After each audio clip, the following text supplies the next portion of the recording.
अभ्यासक्रमाचा चौथा दिवस आहे आणि आजच्या या चौथ्या दिवशी क्षमा असावी. आजचा आपला अभ्यासक्रमाचा आपला 5वा दिवस आहे आणि या 5व्या दिवशी आपण 5वा अध्याय घेणार आहोत.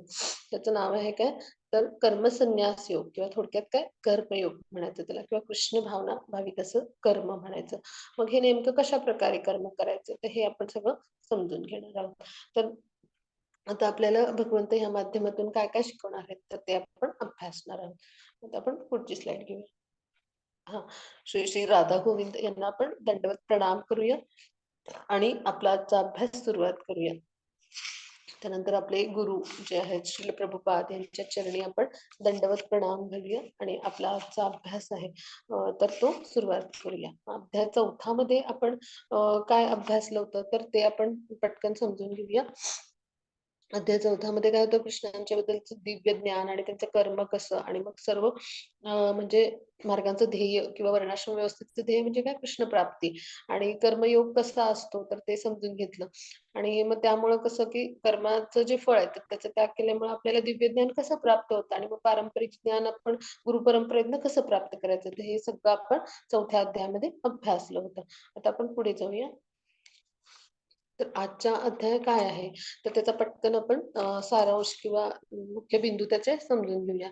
तर आता संन्यास आणि मग कर्मयोग मग ह्याच्यातलं नेमकं काय करावं असं अर्जुनाचं गोंधळ आहे थोडंसं आणि मग कर्मयोग कसं श्रेष्ठ आहे संन्यासापेक्षा आणि मग कर्मयोग म्हणजे कसं व्यवहारामध्ये कर्म कसं करतात म्हणजे तर ते सगळं आपण समजून घेणार आहोत आणि मग निष्काम कर्म आपल्याला म्हणजे हे जे कर्मयोग आहे त्याचं निष्काम कर्म आपल्याला बंधनातून कसं मुक्त करत नेतं आणि सर्वोच्चवर म्हणजे कृष्णावर लक्ष केंद्रित करायचं म्हणजे कृष्णाच्या ठायी आपला आत्मयुक्त करून आपण कसं मुक्ती मिळवायची तर हे सगळं आपण आता आजच्या 5व्या अध्यायामध्ये अभ्यासणार आहोत. आता आपण पुढे जाऊ त्याची पुढची स्लाइड घेऊया. हा एक सेकंड ते खूप शाईन होत आहे पुस्तकातून वाचते हा श्लोक.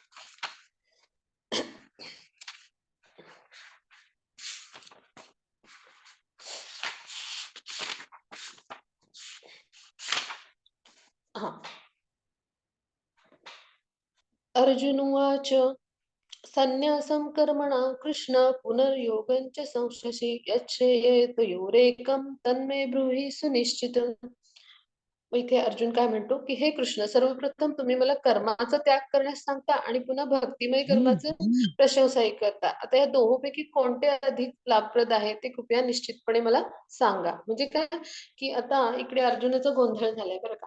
म्हणजे अशा ज्या शंका अर्जुनाच्या मनात जे येतात ना असा गोंधळ होऊन त्या म्हणजे आपल्यासारख्या सामान्यांसाठी आहेत बरं का. म्हणजे भगवंतांनी योगमायेने त्यांची अशी स्थिती निर्माण केली होती. तर आता इथं अर्जुनाचा काय गोंधळ झालाय ते आपण समजून घेऊया. मग इथे काय म्हणतात ते यच्छ्रेयेत योरेकम तन्मे ब्रूहि सुनिश्चितम म्हणजे एक काहीतरी सुनिश्चितपणे मला सांगा की मी काय करू नेमकं की जे माझ्यासाठी श्रेयस आहे म्हणजे तर असं त्यांना म्हणायचंय.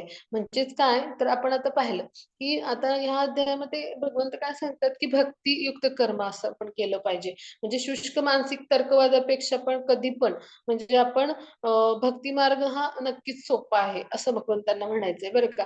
आणि अशी भक्ती दिव्य स्तरावर आपल्याला स्थित करते म्हणजे आपल्याला कर्मबंधनातून मुक्त करते आणि मग दुसऱ्या अध्यायात भगवंतांनी आपल्याला काय सांगितलं की आत्मा आणि शरीर म्हणजे यांच्याबद्दलचं म्हणजे ज्ञान आपल्याला म्हणजे प्राकृत आपलं देहबंधन आहे जे आत्म्यासाठी त्याचं ज्ञान घेतलं आपण प्राथमिक स्वरूपाचं बरं का आणि मग बुद्धियोग किंवा त्याला भक्तियोग पण म्हणतात त्याद्वारे आपण काय मुक्त कसं व्हायचं हे पण आपण दुसऱ्या अध्यायात म्हणजे त्याला गीतेचा सारांश म्हटलंय तर समजून घेतलं होतं. मग तिसऱ्या अध्यायात भगवंतांनी काय सांगितलं की ज्याला ज्ञान प्राप्त होतं भगवंतांशी भगवंतांचं त्याला कुठलंही कर्तव्य असं करायचं उरतच नाही. म्हणजे काय की ज्ञानयुक्त कर्म असतं तर ते कसं होतं अकर्म होतं आणि त्याद्वारे काय होतं त्याला सांसारिक जगातलं भौतिक संसारातलं कुठलंही असं कर्म कौटुंबिक परंपरा करायच्या उरतच नाहीत बरं का. आणि मग चौथ्या अध्यायात भगवंतांनी काय सांगितलं अर्जुनाला की सर्व प्रकारचे जे यज्ञ आहेत त्याचं पर्यवसन कशात होतं तर ज्ञानामध्ये होतं आणि असं ज्ञान काय करतं तर आपल्याला मुक्तीच्या मार्गावर नेतं किंवा कृष्ण भावनेमध्ये उच्चतर स्तरावर नेतं. मग हे सगळं समजून घेतलं अर्जुनाने. आणि मग त्यामुळे चौथ्या अध्यायात काय म्हणाले होते भगवंत, की म्हणजे ज्ञानयुक्त होऊन तू जागृत हो थोडक्यात. म्हणजे कृष्ण भावना त्याची जागृत व्हावी, म्हणजे भगवत भक्ती असं त्यांना म्हणायचं होतं. आणि मग त्या दृष्टीनं तू काय कर, तुझं कर्तव्य कर्म कर. म्हणजे कृष्णाच्या संतुष्टीसाठीचं कार्य म्हणजे काय, युद्धासाठी उठ आणि तू दृढनिश्चयाने उठून युद्ध लढ, असं त्यांनी सांगितलं. मग इथे काय झालं, तर भक्तियुक्त कर्म किंवा ज्ञानयुक्त अकर्म, तर ह्या दोन्हीवर भगवंतांनी एकाच वेळी जोर दिला बरं का. भक्तियुक्त कर्म आणि ज्ञानयुक्त कर्म ह्याचा अर्थ हाच होतो बरं का. तर त्यामुळे अर्जुनाला थोडीशी गोंधळलेली मनस्थिती झाली. आणि मग त्याला काय वाटलं, की असं भक्तियुक्त म्हणजे कर्म करायचं किंवा ज्ञानयुक्त कर्म म्हणजे काय, की अशा ज्या भौतिक आसक्ती संदर्भात कर्म असतात ते आपण त्यागतो. तर त्याला असं वाटतं, की मग सगळ्याच कर्मांचा, आपली जी इंद्रिय जन्य कर्म आहेत ना सगळीच, त्या सगळ्यांचीच समाप्ती करायची वाटतं. म्हणजे ती सगळीच त्यागून टाकायची असते थोडक्यात. मग एखादा भक्तिमय कर्म करत असेल तर तो सगळी कर्म करतो, हो की नाही? म्हणजे कर्म कशी संपू शकतील, आणि जोपर्यंत आपण प्रकृतीच्या 3 गुणांच्या बंधनाखाली आहोत आपण कर्म करणारच आहोत. म्हणजे आत्मा इतका कार्यशील असतो, की तो कधीच म्हणजे तो थांबतच नाही. तो काही ना काही कर्म करतच राहतो. मग आता भक्ती युक्त म्हणजे कर्म करत असेल, तर मग असं कर्म तर कधी म्हणजे त्याची समाप्ती होणारच नाहीये. म्हणजेच काय, की ज्ञानयुक्त संन्यास आपल्याला सर्व कर्मांपासून मुक्त असला पाहिजे. आणि मग म्हणजे बघा हां, आता कर्म आणि संन्यास ह्या शब्दामध्ये सुद्धा आपल्याला विसंगती वाटते की नाही ऐकल्यावर. म्हणजे काय, की ज्ञानयुक्त कर्म कसं असतं, आपल्याला बांधत नाही कुठल्याही प्रकृतीच्या गुणांमध्ये. म्हणजेच ते कसं होतं, अकर्म होतं. म्हणजे आपल्याला ज्ञान प्राप्त होऊन आपण बुद्धीने समजून घेतो ना, आणि बुद्धी जर आपण श्रीकृष्णांच्या ठायी युक्त केली आणि श्रीकृष्णांच्या भक्तिमय प्रेममय सेवेमध्ये आपण बुद्धी म्हणजे बुद्धीद्वारे जाणून घेऊन आपली इंद्रिय आणि मन आपण त्याद्वारे आपण युक्त केलं, तर आपोआपच आपल्या आत्म्याचा प्रवास सुखाचा होतो ना, आपण जीवन रथातून शिकलो. मग हे म्हणायचंय. आणि म्हणून ते कसं असतं, कर्म अकर्माप्रमाणेच असतं, म्हणजे त्याचं बंधन निर्माण होत नाही. मग इथेच अर्जुनाचा गोंधळ झाला आणि ते त्याला समजलेलं नाहीये. आणि म्हणून काय म्हणतो, की आपलं पूर्ण कर्म थांबवावं की काय, असं वाटतं अर्जुनाला. आणि मग ज्ञानयुक्त होऊन कर्म करायचं म्हणजे काय करायचं? असं म्हणजे मी गोंधळून गेलोय, तर तुम्ही मला एक काही ते सांगा, असं अर्जुन म्हणतो. मग आता आपण पुढे बघूया. हां. मग आता इथे आपण समजून घेऊया हां. 3.17तले हे 2 अत्यंत उत्तम श्लोक आहेत. तर ह्याचा खूप छान अर्थ आहे. आपण सगळ्यांनी हे असं म्हणजे ह्याचा क्रम समजून घेऊया, की भगवंतांनी कशी छान उकल केली ह्या सगळ्या उत्तरांची. म्हणजे प्रश्नांची अर्जुनाच्या उत्तरं देऊन. परंतु जो आत्म्यातच रममाण झाला आहे, त्याला आत्मसाक्षात्कार झाला आहे आणि तो केवळ आत्म्यातच तृप्त असतो. म्हणजे पूर्ण तृप्त असतो. त्याच्यासाठी कोणतेही कर्तव्य नसते, असं सांगतात भगवंत.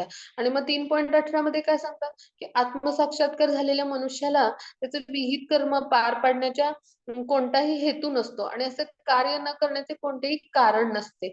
तसेच त्याला इतर सजीवावर अवलंबून राहण्याची गरज नसते. आता इथं काय म्हणलंय, जो आत्म्यातच रममाण म्हणजे जो आत्मपरायण, म्हणजे ज्यांना आपला आत्मा हा भगवंताचा नित्य अंश आहे, नित्य दास आहे आणि भगवंत आपले नित्य स्वामी आहेत, हे नातं जाणलंय. आणि मग म्हणजेच त्याला आत्मसाक्षात्कार झालाय. आणि मग तो ज्ञानात स्थित झाल्यामुळे कसं असतो, त्या ज्ञानामुळे तो कृष्ण भावनेमध्ये युक्त होतो. म्हणजे दिव्य ज्ञानाची परिणिती कशात होते, तर उच्चतर कृष्ण भावने, म्हणजे तो कृष्ण भावना भावित होतो. आणि मग हा आपल्या आत्म्यातच तृप्त, म्हणजे आपला आत्मा हा भगवंतांचा अंश आहे समजून घेऊन भगवंतांच्या भक्तिमय प्रेममय सेवेतच तो तृप्त असतो. त्यांच्या तृप्तीसाठीच पूर्ण कार्य करतो. असा असा तो म्हणजे आपल्या आत्म्यात म्हणजेच भगवंतांशी म्हणजे जो जोडला जातो अशा पद्धतीने दिव्य अशा भक्तिमय प्रेममय सेवेद्वारे भगवंतांच्या भक्तीमध्ये. आणि आता भक्ती म्हणजे काय, तर आहे ती समर्पित सेवा आहे. म्हणजे भक्तीद्वारे म्हणजे आपण भावभक्तीतून प्रेमभक्ती, भगवत प्रेमामध्ये जोडला जातो. म्हणजे प्रेम आणि भाव आपल्याला भगवंतांपर्यंत नेऊन ठेवतात किंवा जोडतात. म्हणजे आणि त्याद्वारे भगवंतांच्या कृपेस प्राप्त करतात. मग असे जे हजारो लाखो म्हणजे सहस्त्र यज्ञ मुळं जे होईल ना, ते ह्या कृष्ण भावनेमुळं काय होतं, अशा पद्धतीनं तो स्थित होतो कृष्ण भावनेमध्ये आत्मसाक्षात्कार होऊन. आणि तो त्यामुळं काय होतं, की त्याच्या हृदयाची अशुद्धी तिने म्हणजे शुद्धीची क्रिया होऊन अत्यंत दिव्य अवस्थित होतो आणि मुक्तात्मा बनतो. आणि असा जो असतो कृष्ण भावना भावित भक्त असतो, म्हणजे शुद्ध भक्त, ज्याला वैष्णव असं म्हटलंय, उच्च कोटीचे वैष्णव म्हणजे मुक्तात्मा, तर म्हणजे तो स्वयंप्रकाश असतो, म्हणजे ज्ञानयुक्त असा. आणि मग काय होतं, भगवानच्या संततीसाठी असा कर्म करतो आणि रममाण असतो. कुठलंही भौतिक कर्तव्य असं उरतच नाही. कारण त्याच्या आसक्ती सगळ्या नष्ट होऊन जातात किंवा आसक्तींच्या पलीकडे म्हणजे त्रिगुणातीत होतो आणि दिव्य स्तरावर तो स्थित होत असतो आणि तो भगवंतांच्या आनंदासाठी, संतुष्टीसाठी कार्य करत असतो, की जसं की चित्रात श्रील प्रभुपाद दाखवलेत, की त्यांनी आपलं पूर्ण जीवन भगवंताच्या संतुष्टीसाठी पूर्णपणे समर्पित केलं आणि त्याद्वारे त्यांनी भगवद्गीतेचा प्रचार, हरिनामाचा प्रसार आणि त्यांनी ह्या वैदिक ज्ञानाला किंवा या कृष्ण भक्तीचा प्रसार अगदी परदेशात सुद्धा केला त्यांनी. हरे कृष्ण. मी व्हिडिओ ऑफ करते म्हणजे आवाज ऐकू येईल. मग असं जे कृष्ण भक्तीचं विज्ञान आहे ते त्यांनी परदेशात त्याचा प्रसार केला. म्हणजे हे त्यांचं हे अशा भक्ताचं उदाहरण आहे बरं का. म्हणजे आपले शूल प्रभुपाद असे होते आणि मग पुढं काय आत्मसाक्षात्कार जर अशा मनुष्याला झाला तर विहित कर्तव्य असतं. म्हणजे जे नियत कर्तव्य, कर्तव्य कर्म अशा भौतिक जे म्हणजे जग आहे. तर तिथे जे कर्तव्य कर्म पार पाडण्याचा त्याचा कोणताही हेतू किंवा असं काय करण्याचंच उरत नाही. कारण का तर असा जो भगवत भक्त असतो तो ह्या भौतिक संसारातल्या कुठल्या मनुष्यावर म्हणजे कुठल्या सजीवावर पण अवलंबून नसतो किंवा तिथल्या कुठल्या म्हणजे गोष्टीवर तो अवलंबून असतो. म्हणजे अशा पद्धतीने म्हणजे तिथल्या मनुष्यावर किंवा तिथल्या संपत्तीवर किंवा तिथल्या गोष्टीवर अशा भौतिक प्रकृतीतल्या तर कुठल्याच गोष्टीवर सजीवावर अवलंबून राहत नाही आणि मग त्यामुळं काय होतं किंवा मनुष्यावर पण तो कुठल्या कुठल्या अवलंबून राहत नाही आणि मग असा जो असतो तो दिव्य ज्ञानामध्ये तर स्थित असतोच आणि सगळ्या आसक्ती रहित असलेला तो मुक्तात्मा असतो आणि मग त्यामुळे त्याला कुठलंच कर्तव्य, हेतू किंवा कार्य असं भौतिक प्रकृतीतलं किंवा विहित कर्म म्हणजे भौतिक संसारातलं उरतच नाही. त्या पलीकडे तो पोहोचलेला असतो. कृष्ण भावना या सगळ्याच्या पलीकडे घेऊन जाते पहा. अशा दिव्य स्तरावर स्थित करते अशा शुद्ध भक्ताला. मग असेच श्रील प्रभुपाद होते आणि त्यामुळं त्यांनी हे जे काही कार्य केलं आपल्यासाठी म्हणजे इतकं खूप छान संधी आपल्याला मिळते आज, की आपण त्यांनी अनुवादित केलेली गीता अभ्यासतो. म्हणजे ते दिव्य स्तरावर फक्त भगवंतांच्या इच्छेने, भगवंतांच्या संतुष्टीसाठी आणि भगवंतांच्या आनंदासाठीच कार्य केलं गेलं आणि त्या कार्याचंच आपल्याला फळ म्हणजे काय त्यांनी अनुवादित केलेले विविध ग्रंथ आणि म्हणजे हा एवढा मोठा म्हणजे जगभर सगळ्यात मोठं असलेलं म्हणजे संघटन आहे जगभरातलं भक्तीतलं, की इस्कॉन सारखं आपल्याला मिळतंय पहा. त्याच्या छत्रछायेखाली आपण आज त्यांनी अनुवादित केलेली गीता आणि ग्रंथ अभ्यासत आहोत आणि हा आनंद घेत आहोत. तर हीच आपल्यावर भगवंतांची कृपा आहे असं आपण समजूया आणि पुढे जाऊया. हां. आता 4.33 श्लोक काय सांगतो, की "हे परंतप केवळ द्रव्य यज्ञापेक्षा ज्ञान यज्ञ श्रेष्ठ आहे." म्हणजे इथं भगवंतांना काय सांगायचंय, की आता हे वेगवेगळे यज्ञ आता यज्ञ म्हणजे काय भगवंतांच्या संतुष्टीसाठी, आनंदासाठी जी आपण समर्पित कृती करतो ना, त्याला म्हणायचं यज्ञ. आपण काल अभ्यासलं होतं. मग आता हे वेगवेगळे यज्ञाचे प्रकार आहेत बरं का. तर ते मी थोडेसे सांगते पटकन. तर द्रव्य यज्ञ म्हणजे काय, की एखादा आपल्या संपत्तीचं वेगवेगळ्या प्रकारे दान करतो पहा. तर त्याला म्हणायचं द्रव्य यज्ञ. म्हणजे काय, की अन्नछत्र उघडतो एखादा किंवा गरीब रुग्णांसाठी मोफत उपचार केले जातात किंवा शिक्षणाची शिक्षण संस्था अशा मोफत शिक्षण देणाऱ्या किंवा कपडे वाटले जातात, औषधं वाटली जातात. म्हणजे असं जे धर्मादाय संस्था काढतात किंवा धर्मादाय जे जे आपण म्हणतो ना चॅरिटेबल सर्व्हिसेस तर म्हणजे धर्मादाय असं कार्य केलं जातं ना, तर ते म्हणजे काय आहे संपत्तीचं दान म्हणून त्याला काय म्हणायचं द्रव्य यज्ञ. मग दुसरं काय आहे, की आता काही जण बघा चातुर्मासाचं व्रत करतात. म्हणजे त्या दिवसात काही पदार्थ आपण वर्ज्य करतो. कांदा, लसूण वगैरे असे खात नाही किंवा प्रत्येक महिन्यात वेगवेगळे पदार्थ आपण वर्ज्य करतो किंवा केशकर्तन करत नाहीत किंवा घराच्या बाहेर पडत नाहीत. म्हणजे असं पद्धतीचे काही नियम आपण पाळतो.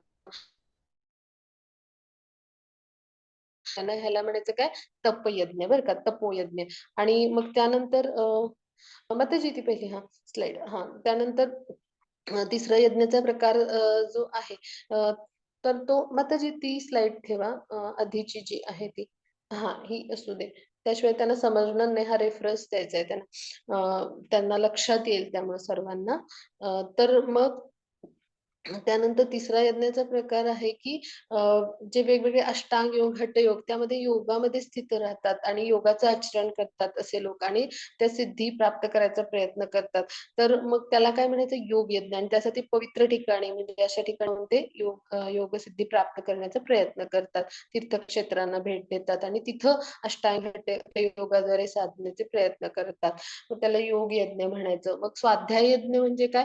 की वेद, उपनिषद यांचा अभ्यास करायचा, तर त्याला म्हणायचं स्वाध्याय यज्ञ. मग अशा पद्धतीचे म्हणजे वेगवेगळे हे यज्ञ आहेत. मग ह्या यज्ञांद्वारे काय होतं, तर ह्या यज्ञांचं उद्दिष्टच हे आहे, की दिव्य स्तरावर किंवा दिव्य ज्ञानामध्ये स्थित होणं म्हणजे हे भौतिक यज्ञ आहेत. हे केले जातात. पण जोपर्यंत ह्या यज्ञामुळं आपण आपली म्हणजे कसं, की आध्यात्मिक उन्नती होत नाही. म्हणजे ह्या यज्ञांचं वैशिष्ट्य काय, की आध्यात्मिक उन्नती होणे, दिव्य स्तरावर स्थित होणे. पण जर ह्यांनी फक्त ते भौतिक स्तरावर राहिले, तर काय होईल? आपल्या ते भौतिक कर्म किंवा सकाम कर्म किंवा ते कर्मकांडच ठरतील. म्हणजे असे जर घडले तर. आणि म्हणून भगवंत काय म्हणतात, की ह्या सगळ्यांपेक्षा आणि अशा द्रव्य यज्ञापेक्षा देखील ज्ञान यज्ञ कसं श्रेष्ठ आहे. आणि मग ते ज्ञान काय आहे? तर भगवंताचं आपलं असलेलं नातं काय आहे हे जागृत करणं आणि त्या ज्ञानामध्ये आपण स्थित होणं म्हणजे स्वरूप स्थितीमध्ये आपल्या स्वतःच्या आणि भगवंतांची स्वरूप स्थिती जाणून घेणं. म्हणजे काय, की जेव्हा आपल्याला हे सगळं कळतं, तेव्हा काय करतो आपण त्यांची भक्तिमय, प्रेममय सेवा करतो आणि मग त्याद्वारे आपण काय करतो अशा उच्च म्हणजे स्तरावर स्थित होतो. म्हणून काय म्हटले ज्ञान यज्ञ हा श्रेष्ठ आहे. म्हणजे इथे आपण समजून घेऊया, की शिशुपाल जो आहे, तर आपल्याला हे भौतिक स्तरावर दिसतंय हे. त्याचा म्हणजे भगवंतांनी वध केला. पण हे भगवंतांचे सगळे उच्च कोटीचे पार्षदच असतात बरं का. म्हणजे आपण दुर्योधन किंवा हे सगळे जरी म्हटले ना, म्हणजे हे भगवंतांचं फार मोठं नियोजन असतं. हे सगळे पुण्यात्मेच असतात. म्हणजे ते भगवंत म्हणजे जसा राजा आपली सेना घेऊन येतो ना, तसं भक्त आपले म्हणजे देव आपले म्हणजे भगवंत आपले सगळे पार्षद किंवा नित्य भक्त आहेत, ते सगळे घेऊन येतात. जेव्हा येतात लीला करायला, अवतार धारण करतात. मग शिशुपालांनी भौतिक जगात आपल्याला दिसलं, त्यांचा मत्सर केला आणि मग त्यामुळं त्यांना दंडित केलं भगवंतांनी आणि सुदर्शन चक्राने त्यांचा वध केला. पण त्यानंतर त्यांना मुक्ती मिळाली, मोक्ष मिळाला. म्हणजेच काय, की असुर भगवंतांच्या आनंदासाठी अशा कृती करतात आणि त्यामध्ये भगवंतांना आनंद देण्यासाठी ते म्हणजे अशा पद्धतीचं कार्य करत असतात. म्हणून काय म्हटलं, हे ज्ञान यज्ञामध्ये हा स्थित आहे. म्हणजे भौतिक न राहता ज्ञान यज्ञामध्ये जेव्हा स्थित होतं, तेव्हा ते श्रेष्ठ का? तर ते आपल्याला दिव्य स्तरावर घेऊन जातं आणि त्यामुळे काय होतं, आपल्याला मुक्तीचा मार्ग खुला होतो. आता आपण पुढे जाऊया. हां. म्हणून अज्ञानामुळे तुमच्या अंतःकरणात निर्माण झालेल्या शंकांच्या ज्ञानाचे शस्त्राने नाश केले पाहिजे. हे भरत योगाने सज्ज होऊन उभे राहा आणि लढा. म्हणजे काय, की म्हणून मग अज्ञानामुळे म्हणजे आपण जेव्हा अज्ञानात असतो तेव्हा काय असतं, की भौतिक प्रकृतीमध्ये आपण इंद्रिय तृप्तीसाठी कार्य करत असतो आणि मग काय होतं आपल्याला त्यामुळे वर्तमान शरीर मिळतं आपल्या मागच्या सकाम कर्मामुळं, मागच्या जन्मातल्या, अनेक जन्मातल्या त्यानुसार आणि त्यामुळं आपण वेगवेगळी सुख-दुःख भोगत असतो आणि मग त्यामुळं काय होतं आपल्या मनामध्ये या शंका सगळ्या निर्माण कशामुळे होतात? हे अज्ञानामुळे. कारण आपण प्रकृतीच्या मायेच्या बंधनाखाली असतो. पण जो खरा ज्ञानी आहे, तर तो काय म्हणतो यज्ञांचं उद्दिष्ट काय तर दिव्य आध्यात्मिक स्तरावरच आपल्याला उन्नती मिळाली पाहिजे. म्हणजे हे सगळे वेगवेगळे जे यज्ञ आहेत ना, तर ह्यांनी कशानेही म्हणजे आपण उन्नत अवस्थेत जायचा प्रयत्न केला, तरी आपल्याला कधी भगवंताची प्राप्ती होत नाही. भगवंतांच्या प्राप्तीसाठी काय केलं पाहिजे? तर आपण ज्ञान संपादन केलं पाहिजे. त्यांची भक्तियुक्त प्रेम भक्तिमय प्रेममय सेवा करतो. त्यांनी ज्ञान मिळतं आणि त्या ज्ञानाद्वारे आपण प्रमाणित आध्यात्मिक गुरूंकडून पण ते मिळालं पाहिजे आणि त्या ज्ञानाद्वारे काय होतं किंवा शुद्ध भक्तांकडून किंवा साधू शास्त्र गुरु ह्यांच्याकडून आणि त्या ज्ञानाद्वारे आपण कृष्ण भावनेमध्ये दृढ होतो. आणि मग असे जे यज्ञ असतात ते कसे असतात 2 प्रकारचं आपल्याला म्हणजे त्याच्यात वर्गीकरण आहे पुन्हा, की ज्ञान यज्ञामुळं म्हणजे काय होतं, तर पहिल्यांदा आपल्याला काय ज्ञान होतं, की आपली स्वरूप स्थिती म्हणजे आपण स्वरूप स्थितीचं ज्ञान होतं. म्हणजे आपण कोण आहोत? नित्य भगवंतांचे अंश आहोत आणि भगवंत आपले नित्य स्वामी आहेत हे समजतं आणि दुसरं म्हणजे काय भगवंतांचं स्वरूप स्थिती म्हणजे भगवंताचं दिव्य कर्म किंवा भगवंतांचं स्वरूप कसं आहे हे सगळं आपल्याला समजतं. कालच्या अध्यायात आपण अभ्यासलं ना कसे प्रकट होतात, का प्रकट होतात आणि ते येऊन काय करतात प्रकट होऊन, अवतरित होऊन. म्हणजे भगवंतांचं हे सगळं आपण जाणून घेतलं स्वरूप कसं आहे, कर्म आणि त्यांचं दिव्य कर्म आणि त्यांचा जन्म ह्याचं. मग हे सगळं जेव्हा आपल्याला समजतं तेव्हा काय करतो आपण भगवंतांना शरण जाऊन भक्तिमय, प्रेममय सेवा करून त्यांच्या म्हणजे वर पूर्ण दृढ विश्वास आणि श्रद्धा ठेवून पूर्णपणे तेच परम कारणांचे कारण आपले स्वामी, नित्य स्वामी, सर्वोच्च नियंत्रक हे कोण आहेत? भगवंत आहेत हे जाणतो. आणि मग त्यामुळं असं जे ज्ञान आपण घेतो, त्या ज्ञानाची परिणिती काय होते? उच्च अशा कृष्ण भावनेकडे आपल्याला नेते किंवा मुक्तीच्या मार्गावर आपल्याला नेते. कृष्ण भावना म्हणजे काय आहे? तर ज्ञानयोग, कर्मयोग आणि काय आहे? तर भक्तियोग यांचा संगम म्हणजे काय? कृष्णयोग म्हणजे कृष्ण भावना म्हणजे ह्याच्याही वर आहे कृष्ण भावना म्हणजे हिमालयाचं एव्हरेस्ट जे शिखर आहे ना, ती म्हणजे कृष्ण भावना आहे. पुढच्या अध्यायात आपण हे शिकणारच आहोत. मग आपला गोंधळ म्हणजे होऊ नये यासाठी हा भाग मी आत्ता थोडंसं समजावून सांगितलं. तर मग अशा ज्ञानाने म्हणजे असं जे दिव्य ज्ञान मिळतं भक्तिमय, प्रेममय सेवेनं आणि ज्या आध्यात्मिक म्हणजे जे दिव्य स्तरावर यज्ञ असतात, ज्ञान यज्ञ असे जे श्रेष्ठ ठरतात. त्यामुळे या ज्ञानरूपी शस्त्राने काय केलं पाहिजे? आपल्या या शंकांचा आपण नाश केला पाहिजे आणि मग काय केलं पाहिजे? योगाने म्हणजे सनातन योग आहे म्हणजे काय? की आपण शाश्वत जी कर्म करतो त्यांनी आपण भगवंताशी युक्त होतो किंवा भगवंताच्या कृपेस प्राप्त होतो आणि मग अशा योगाने सज्ज होऊन आपण उभे राहून लढलं पाहिजे. म्हणजेच काय? भगवंतांच्या संतुष्टीसाठी आपण कर्म केलं पाहिजे असं भगवंत सांगतात. मग इथपर्यंतचा अभ्यास आपला आपण समजून घेतला. आता पुढे जाऊ आपण. हां. मग हे जे मी आत्तापर्यंत जे काही सांगितलं, तर त्याचा हा थोडक्यात म्हणजे ही त्याची उजळणी आहे. आपण ती वाचूया. मग आता आपण पुढची स्लाईड घेऊया. हां. आता ह्या श्लोकाद्वारे भगवंत काय म्हणतात, तर ते आपण समजून घेऊया. आता अर्जुनाची शंका कशी दूर करतात, म्हणजे प्रत्येक शंकेचं निराकरण भगवंत कसं करतात पहा. म्हणजे प्रत्येक शंका म्हणजे भगवंतांना अर्जुन म्हणजे पुढच्या अध्यायात ते येईलच, तर असे शंकारूपी असुर जे निर्माण होतात ना, म्हणजे आपल्यासारख्या सामान्यांच्या किंवा अर्जुनाच्या हृदयात, तर त्यांचं निराकरण म्हणजे असुरांचा वध करण्यात भगवंत सर्वश्रेष्ठ आहेत, हो की नाही? तर आता कशा पद्धतीने हा शंकासूर दूर करतात आपण पाहूया हां. तर भगवंत काय म्हणतात? श्री भगवान उवाच संन्यास कर्म योगश्च निःश्रेयस्करावुः तयोस्ति कर्म संन्यासात कर्मयोगो विशिष्यते.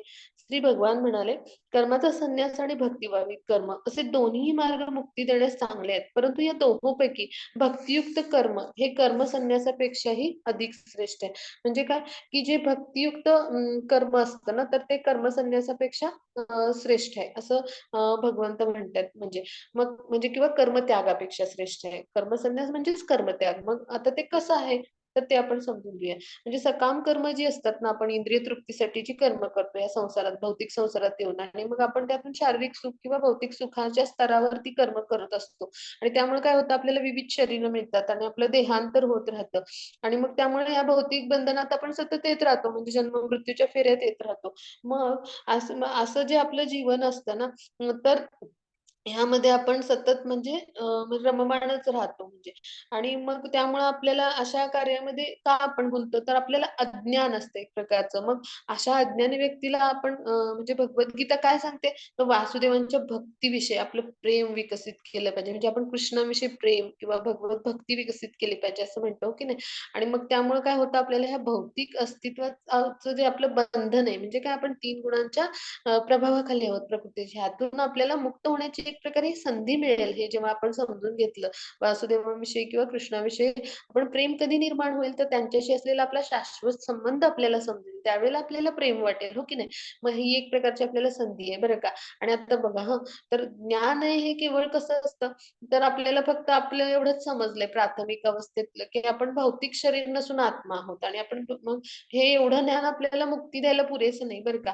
म्हणजे त्यासाठी आपण आत्मस्तरावर कार्य करायला पाहिजे, कर्म करायला पाहिजे. आता त्यामुळं काय होईल तर आपल्याला ह्या भवबंधनातून म्हणजे ह्या भवसागर म्हटलं या प्रकृतीला आणि तिच्या 3 गुणांच्या प्रभावाखाली जो जीवात्मा असतो त्या बंधनाखाली, त्यातून त्याशिवाय आपल्याला मुक्ती मिळत नाही. मग आता कृष्ण भावनाभावित कर्म कसं असतं, तर आपल्याला ह्या सगळ्यातून मुक्ती देणारं असतं आणि ते कसं असतं ज्ञानयुक्त कर्म ठरतं. आपण ज्ञान घेतो भगवंताविषयी आणि त्यामुळे काय होतं, आपली ते ज्ञान घेतल्यामुळे प्रगती होते. त्यामध्ये आपल्या म्हणजे भक्तीमध्ये किंवा कृष्ण भावनेमध्ये आणि आपण दृढ होत जातो आणि मग त्याची दिव्य अशा उच्च स्तरावरच्या कृष्ण भावनेमध्ये आपली परिणिती होऊन आपण काय होतो दिव्य स्तरावर स्थित होतो म्हणजे मुक्तात्मा बनतो, गुणातीत होतो. पण जर आपण ह्या आत्मस्तरावर कर्म नाही केलं आणि फक्त आपण काय केलं, तर आपल्या कर्माचा त्याग केला म्हणजे कर्मसन्यास आपण घेतला. तर काय होईल तिथे जर कृष्ण भावना नसेल, कृष्णांच्या विषयी आपलं जे नातं आहे, तर त्यामध्ये आपण स्थित नसू किंवा ते समजून घेतलेलं नसेल, त्याचा आपल्याला विस्मरण असेल, तर काय होईल? तर आपण या प्रकृतीच्या 3 गुणांमध्येच असू, बद्ध जीव म्हणून आणि मग आपल्या हृदयाची शुद्धी होणारच नाही किंवा जोपर्यंत आपलं हृदय शुद्ध होत नाही, तोपर्यंत आपलं काय होणार, की आपण 3 गुणांच्या प्रभावाखाली राहणार आणि त्यामध्ये सकाम कर्मच होणार म्हणजे फलाशेनेच केलेली कर्म होतील आणि मग काय होईल, की जोपर्यंत आपण म्हणजे अशा पद्धतीने कृष्ण भावनेमध्ये स्थिर होत नाही, तोपर्यंत मग आपण मुक्तच नाही होऊ शकणार. म्हणजेच काय, की असा जो कृष्ण भावनाभावित व्यक्ती असतो, तो भौतिक स्तरावर त्याला कर्म करायलाच लागत नाही, की जेव्हा तो कृष्ण भावनाभावित होतो. आणि मग असा मनुष्याची सकाम कर्म असतात किंवा त्याचे परिणाम असतात, त्यातनं पण मुक्त व्हायला त्याला मदत होते. म्हणजे जी केलेली असतात अधिक ती, त्यापासून. आणि म्हणून कृष्ण भावनाभावित कर्म हे कसं आहे किंवा भक्तियुक्त कर्म त्यालाच म्हणतात, की जे कृष्ण भावनाभावित कर्म. तर मग ते हे कसं आहे, तर कर्मसन्यासापेक्षा किंवा कर्माच्या त्यागापेक्षा श्रेष्ठ आहे. म्हणजे काय, कर्मसन्यास केला, फक्त कर्म त्यागलं, तर आपलं पतन होऊ शकतं, हो की नाही? इंद्रिय इतकी म्हणजे बलवान आहेत, की कधीही आपलं पतन घडवू शकतात. म्हणजे हा धोका किंवा संकट असतं. म्हणजे श्री गोस्वामी पुढे म्हणतात भक्तिरसामृत सिंधूमध्ये, की म्हणजे आपण काय समजतो, की आपण कर्माचा म्हणजे त्याग करायचा म्हणजे इथल्या सगळ्या वस्तू आहेत भौतिक, म्हणजे या जगतातल्या, तर ह्या भगवंतांशी संबंधित आहेत ना, त्यांनी निर्माण केलेल्या, त्यांचाच त्याग करायचा भौतिक समजून, असा आपण विचार करतो, हो की नाही? म्हणजे आपण ह्या वैराग्याला अपूर्ण वैराग्य असं म्हणू शकतो. म्हणजे भगवंत खरं तर ह्या सगळ्या वस्तूंचे स्वामी आहेत किंवा ही सगळी भगवंतांची संपत्ती आहे. मग आपलं काय आहे, की ज्याचा आपण त्याग करायचा आणि कसला संन्यास घ्यायचा, हो की नाही? म्हणजे त्याग करण्यासारखं असं काही नाहीच आहे ना. म्हणजे आपण असं म्हणू शकतो का, की आपण मग संन्यास घ्यायचा असा प्रश्न म्हणजे येईलच का? किंवा असा येणारच नाही ना. म्हणजे की जर हे जर आपल्याला समजलं, की भगवंतांच्या अस्तित्वातल्या सगळ्या वस्तूंचे भगवंत स्वामी आहेत, तर मग आपण कुठल्या गोष्टीवर अधिकार सांगितला नाही पाहिजे आणि मग आपण संन्यास घ्यायचा किंवा आपण जगातल्या कोणत्याही वस्तूवर आपण वास्तविक आपला अधिकारच नाहीये. मग असं असताना आपण संन्यास घ्यायचा प्रश्न येतोच कुठे? हे जेव्हा आपल्याला समजेल ना, हीच खरी मुक्ती आहे आणि हेच खरं वैराग्य आहे आणि ह्याला पूर्ण किंवा परिपूर्ण वैराग्य म्हटले. नाहीतर आपल्याला आपण कसे असतो, तर अज्ञानात असतो आणि त्यामुळं अखिल ही म्हणजे ब्रह्मांडातली संपत्ती सगळी श्रीकृष्णांची आहे. हे जेव्हा एखादा मनुष्य खऱ्या अर्थाने जाणतो ना, तर तोच खरा संन्यास अवस्थेत स्थित आहे, असं म्हणायचं. आणि मग जर हे सगळं श्रीकृष्णांचं आहे, तर आपण काय केलं पाहिजे? तर त्यांच्या म्हणजे सेवेमध्येच ह्या सगळ्या गोष्टींचा उपयोग केला पाहिजे. ह्याला काय म्हणायचं? युक्त वैराग्य म्हणायचं बरं का. आणि मग असा जो कृष्ण भावनेमध्ये युक्त असतो ना, तो असा कर्माचा म्हणजे परिपूर्ण मार्ग जाणतो आणि मग तो काय करतो, असे जे मायावादी संन्यासी म्हटले ह्यांना, की जे कृत्रिम संन्यास घेतात, त्याला पण अभ्यासले होते. तर त्यापेक्षा असा जे कर्म असतं भक्तियुक्त कर्म ते श्रेष्ठ ठरतं. आता आपण पुढे जाऊया. हां. मग इथे हे उदाहरण आहे, आता हे भागवतातली गोष्ट आहे. तर फलदायी क्रियाकलापामुळे राजा मृगाचं कसं पतन झालं. तर हा राजा मृग जो होता ना, तर तो काय करायचा म्हणजे गृहस्थाश्रमामध्ये काय सांगितलंय, तर यज्ञ, दान असं करायला सांगितलंय बरं का. म्हणजे योग्य वेळी असं योग्य पद्धतीचं ज्ञान. मग राजा जो मृग होता, तर तो काय करायचा, तर विविध यज्ञ संपन्न करायचा आणि दान म्हणजे काय करत होता, तर तो गायींचं दान करायचा. म्हणजे अशा खूप हजार म्हणजे अशा अनेक लाख गायींचं दान आणि त्या खूप सजवलेल्या जड-जवाऱ्यांनी, हिऱ्या मोत्यांनी अशा चांगल्या गायी अशा त्यांचा तो दान करत असे हां. मग एकदा काय झालं, तर त्यानं एका ब्राह्मणाला अशाच भरपूर गायी अशा अमुक 10,000 वगैरे अशा म्हणजे दान केल्या. तर मग काय झालं, त्यांनी दान केल्यानंतर दुसऱ्या ब्राह्मणाला, तर मग त्याला पण त्यांनी गाय दान केली.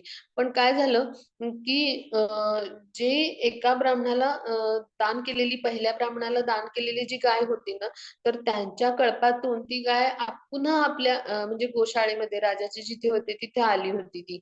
आणि मग त्यामुळं ती गाय देखील त्या ब्राह्मणाला दान केली गेली, दुसऱ्या ब्राह्मणाला त्याच्याकडून. मग जेव्हा तो पहिला ब्राह्मण ती गाय शोधत आला, तेव्हा त्याला लक्षात आलं, की ह्या ब्राह्मणाकडे ती गाय आहे म्हणजे. म्हटल्यावर मग त्यांनी राजाला तसं सांगितलं. मग राजांनी काय सांगितलं, की "तुम्ही ही ही गाय ह्यांना देऊन टाका. मी तुम्हाला दुसरी गाय देईन किंवा अजून भरपूर गायी देईन तुम्हाला." पण मग ते दोन्हीही ब्राह्मण म्हणजे असे असंतुष्ट झाले. म्हणजेच काय, की अशा पद्धतीनं ते एक प्रकारे म्हणजे त्याची फलदायी प्रक्रिया म्हणजे पापकर्म म्हणूनच झाली ना. म्हणजे दान कसं पाहिजे, तर ते सत्पात्री हवं किंवा यथाशक्ती असं पाहिजे. म्हणजे ज्ञान किंवा अज्ञानान किंवा कळत किंवा नकळत जरी घडलं एखादं कर्म आणि ते जर म्हणजे शास्त्रसंमत नसेल, तर ते पापकर्म ठरतं आणि त्याचा जो कर्मफल सिद्धांत आहे, म्हणजे गरुड पुराणामध्ये उल्लेखला आहे, त्यानुसार त्याचं फल लागू होतं. मग हे पापकर्म ठरलं आणि त्याची मग प्रक्रिया म्हणजे परिणाम निर्माण झाला आणि त्यामुळे ते भोगण्यासाठी काय झालं, त्याला पुढचा जन्म असा मोठा सरडा असं बनावं लागलं बराच काळ आणि मग तो म्हणजे म्हणजे त्याचं पशु योनीमध्ये पतन झालं थोडक्यात आणि मग कृष्ण आणि त्याचे सगळे भावंड मित्र असे खेळत होते. द्वापार युगामध्ये. तेव्हा काय झालं त्यांना खूप तहान लागली म्हणून ते एक विहिरी दिसली त्यांना तिथे पाणी प्यायला गेले आणि मग तिथे असा मोठा सड्यासारखा प्राणी बघितला त्यांनी सांगितलं. मग कृष्णाने येऊन त्यांना हाताने असं वर काढलं. म्हणजे भगवंत स्वतःच आहेत ना. मग त्यांनी त्याचा उद्धार केला आणि मग त्याला दिव्य शरीर मिळालं आणि म्हणजे अशा पद्धतीने तो मूळ दिव्य शरीर त्याचं प्राप्त तर झालं आणि मग ते आध्यात्मिक देह मिळून त्याला मोक्ष प्राप्ती झाली. म्हणजेच काय मग कृष्णाने त्यांना सांगितलं म्हणजे असं फळाच्या अपेक्षेने म्हणजे काय मुक्तीसाठी म्हणजे हे वेगवेगळे जे यज्ञ केले जातात ना, तर ह्यांनी काय होतं उच्च लोकात स्थान मिळावं अशी फळाची अपेक्षा आसक्ती असते तिथे.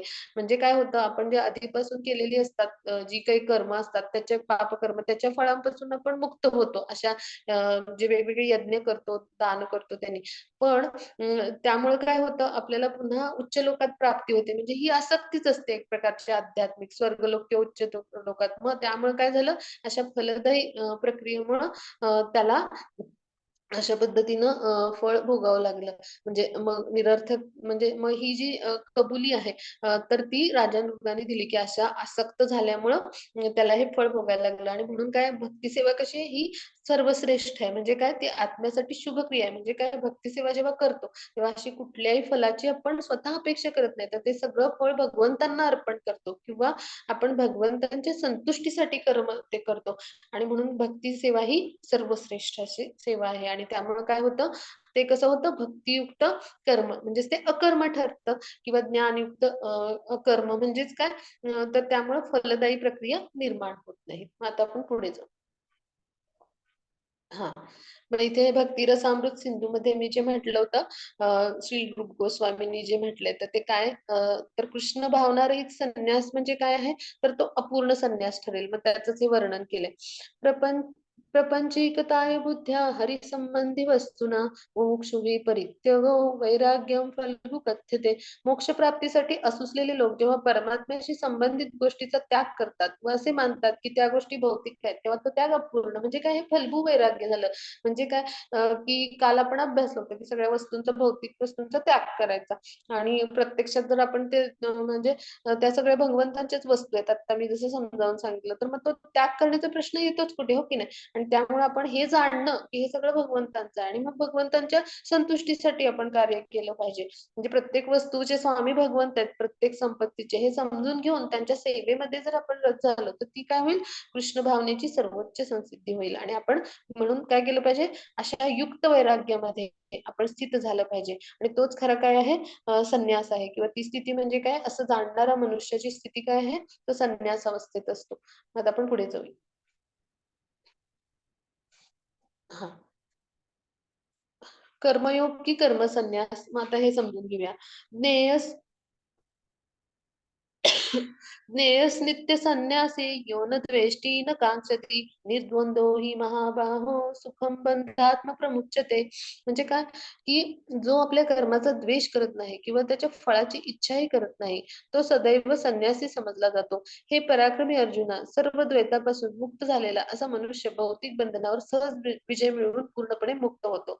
म्हणजे काय की आता इथे समजून घेऊया की जो म्हणजे फळाची अपेक्षा करत नाही. म्हणजे काय, की इथं असं सांगायचंय भगवंतांना, की जो पूर्णपणे कृष्ण भावनेमध्ये दृढ असतो. म्हणजेच काय, की कृष्णांच्या संतुष्टीसाठी प्रत्येक कर्म तो करत असतो. तर असा मनुष्य नेहमी संन्यासीच असतो. म्हणजे काय, की तो मुक्तात्मा म्हटले. म्हणजे काय, की तो ह्या सगळ्या ज्या कर्म तर तो द्वेषही करत नाही आणि त्यांची आकांक्षाही करत नाही किंवा इच्छाही करत नाही आणि मग त्यामुळं जेव्हा भगवंतांच्या दिव्य प्रेममय सेवेमध्ये समर्पित असतो असा संन्यास जो असतो तर तो परिपूर्ण असा ज्ञानी असतो कारण त्याला माहिती असतं की श्रीकृष्णांच्या संबंधित आपली जी मूळ स्वरूप स्थिती काय आहे तर आपण भगवंतांचे म्हणजे नित्य अंश आहोत आणि भक्तच पूर्ण आहेत परिपूर्ण असे आणि आपण त्यांचे नित्य अंश आहोत आणि भक्त आपले कोण आहेत तर स्वामी आहेत हे आपल्याला समजतं आणि त्यामुळे हे जे ज्ञान असतं तर ते कसं आहे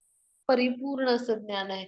आणि त्यामुळे आपण समजून घेतो, की आपण गुणात्मकदृष्ट्या समान आहोत भगवंतांशी, पण परिणामांनी कसे आहोत तर भिन्न आहोत. मग हे जेव्हा आपल्याला स्वरूप समजतं, तेव्हा आपल्याला अजून काय समजतं? तर मग हे जे निर्विशेषवादी म्हणतात, की श्रीकृष्णांशी एकरूप होण्याची संकल्पना, तर ती पूर्ण चुकीची आहे. आपल्याला समजतं म्हणजे. आणि मग आपण कधीही असा पूर्णाशी म्हणजे अंश आपण जे आहोत आपल्यासारखे, ते कधीही आपण साम्य त्यांच्याशी करू शकत नाही. कारण आपण प्रमाणाने भिन्न आहोत.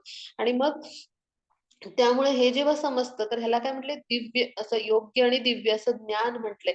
आणि मग अशा ज्ञानामध्ये जो असतो, तो कसा असतो? स्वतःमध्येच परिपूर्ण असतो. स्वतः म्हणजे त्या आनंदामध्ये, कृष्ण भावनेमध्ये, कृष्ण कर्म करण्यामध्ये आणि भगवंतांच्या भक्तिमय प्रेममय सेवेमध्ये तो सतत तृप्त असतो. आणि मग त्यामुळे असा जो आत्मतृप्त असा जो माणूस असतो किंवा व्यक्ती असतो, त्याच्या मनात कुठलंही द्वंद्व राहत नाही. म्हणजे कुठलीही आकांक्षा, शोक करण्यासारखं काहीही त्याच्याकडे राहत नाही. म्हणजे त्याच्या मनामध्ये आणि त्यामुळे तो आत्मतृप्त असतो अत्यंत. आणि मग त्याच्या मनात सुद्धा कुठलाही द्वंद्व राहत नाही. आणि मग प्रत्येक कृती तो काय करतो? श्रीकृष्णांच्या संतुष्टीप्रित्यर्थ. म्हणजे द्वंद्व म्हणजे काय? की इच्छा आणि द्वेष म्हणजे एकतर आपल्याला द्वेष वाटतो किंवा इच्छा वाटते. ह्यांचं द्वंद्व सतत सुरू असतं पहा.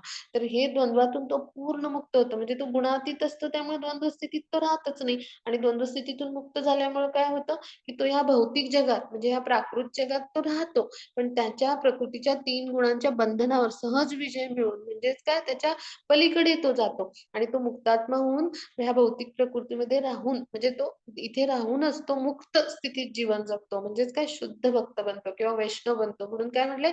भौतिक बंधनावर सहज विजय मिळवून तो मुक्त होतो. मग असा जो भक्त असतो, तो भगवंतांचा भक्त दिव्य स्तरावर किंवा कृष्ण भावनेमध्ये दिव्य स्तरावर उन्नत असा भक्त असतो. म्हणजे प्रमाणित आध्यात्मिक गुरु किंवा असे उच्च कोटीचे जे भक्त असतात, तर ते अशा स्तरावर स्थित असतात. आता आपण पुढे जाऊ. हां. मग इथे आपण हे उदाहरण पाहूया, की ह्याचं कशा पद्धतीनं असे उच्च कोटीचे भक्त असतात. तर हरिदास ठाकूर हे खूप म्हणजे असे दिव्य असे भक्त आहेत उच्च कोटीचे. आणखी ते जे आहेत, तर ते काय करायचे, तर भगवंतांच्या अ, हरिनामाचा म्हणजे पवित्र मंत्राचा जप करायचे बरं का. मग ते त्यांचा थोडासा पूर्वइतिहास एक वाक्यात आपण जाणून घेऊया, की ते मुस्लिम कुटुंबातून होते खरं तर आणि चैतन्य महाप्रभूंनी त्यांना म्हणजे शिष्य म्हणून स्वीकारलं होतं आणि मग त्यांना अनुग्रहित केलं होतं, नाम दिलं होतं आणि अशा पद्धतीनं हरिनामाचं त्यांना त्यांना दीक्षा दिली, दीक्षित केलं होतं आणि त्यांना हरिदास ठाकूर हे त्यामुळं नाव. तर मग ते काय करायचे, म्हणजे भरपूर जप करायचे बरं का, म्हणजे 192 माळा वगैरे जप करायचे ते, म्हणजे सतत नामात असायचे बरं का.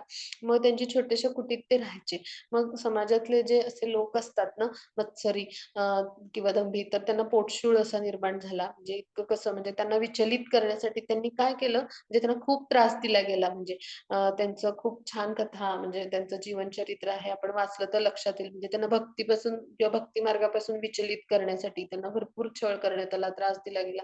मग त्यापैकीच ही एक घटना आहे. तर एक म्हणजे जी गणिका किंवा वेश्या म्हणतात, तर तिला की नाही त्यांच्या म्हणजे ते जिथे जप करायचे कुटीमध्ये, तर तिकडे पाठवण्यात आलं रात्री असं. मग ते जप करत असायचे. मग ती खूप सुंदर स्त्री युवती पाठवली गेली तिकडे अशा लोकांकडून. मग तिने मी मला तुमच्याशी बोलायचंय. तर ते काय म्हणाले, की "मी आता जॉब करतोय. मग माझा जॉब झाला, की मी बोलेन तुमच्याशी. तोपर्यंत तुम्ही थांबा." मग असं ठीक आहे म्हणाली ती. मग असा एक दिवस गेला, एक रात्र गेली म्हणजे. मग पुन्हा दुसऱ्या दिवशी ती आली, दुसऱ्या रात्री. मग ती म्हणाली, "मला तुमच्याशी थोडं बोलायचं होतं." मग ते म्हणाले, "मी जॉब करतोय. मग तुम्ही माझा संपला, की मी बोलेन." मग अशा 3 म्हणजे आणि मग तिला असं वाटलं, की म्हणजे माझ्यासारखी इतकी सुंदर स्त्री असून देखील हे विचलित न होता इतकं असं कुठलं नाव घेतायत, की ज्यामध्ये ते इतके म्हणजे पूर्ण डुंबून गेलेले आहेत. म्हणून तिने ते ऐकलं होतं ना आठवडाभर नाम म्हणजे 3-4 दिवस असं. मग त्यामुळे तिने विचारलं, "तुम्ही हे काय करता आणि कशासाठी करता?" मग त्यांनी सांगितलं तिला पूर्ण उपदेश केला आणि त्यांनी तिला सांगितलं, की "तू हे सगळं कर्म सोडून दे आणि तुझी जी संपत्ती आहे ती सगळी दान करून टाक." आणि तू काय कर, इथे येऊन राहा आणि तू तिला भगवी वस्त्र परिधान करायला सांगितले, साडी आणि हे सगळं आणि तू तुळशी मातेची पूजा कर असं सांगितलं. आणि मग तिनं पण अशा शुद्ध म्हणजे भावात स्थित असलेल्या भगवंताच्या दिव्य स्तरावर असलेल्या उच्च कोटीचे भक्त म्हणजे हरिदास ठाकूर ना, भगवंत कडून प्रत्यक्ष म्हणजे चैतन्य महाप्रभूंकडून त्यांना कृपाप्राप्ती झाली होती. दिव्य नाम किंवा दीक्षा मिळाली होती. तर त्यांच्याकडून त्यांना मार्गदर्शन तिला मिळाल्यामुळं काय झालं तर ती पण कृष्ण भावनेमध्ये म्हणजे दृढ झाली आणि त्याद्वारे म्हणजे ती खूप दिव्य म्हणजे स्तरावर अशी खूप उत्तम भक्त बनली आणि त्यानंतर म्हणजे ती त्यामध्येच तिनं पूर्ण आपलं जीवन अर्पलं आणि त्यानंतर ती देखील म्हणजे तिला देखील मुक्ती किंवा मोक्ष प्राप्ती झाली. म्हणजे पहा आपलं कर्म कुठलंही असलं तरी अशा शुद्ध भक्तांकडून काय होतो तर आपला उद्धार होतो. म्हणजे हे एक उदाहरण आहे त्याचं. तर हा भाग आपण इथे समजून घेतला. आता आपण पुढे जाऊया.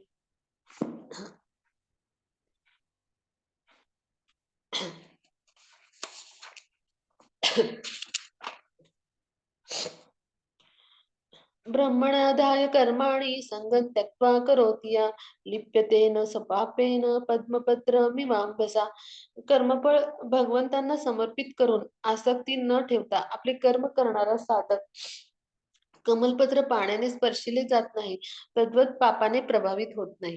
म्हणजेच काय की जो मनुष्य आसक्तीशिवाय आपलं कर्तव्य करतो किंवा परमात्म्याला समर्पित अशी आपली म्हणजे प्रत्येक कर्म करतो, तर त्याच्यावर पापकर्माचा प्रभाव पडत नाही. जसं कमळाच्या पानाला पाण्याचा स्पर्श होत नाही, इथे असं म्हटलंय.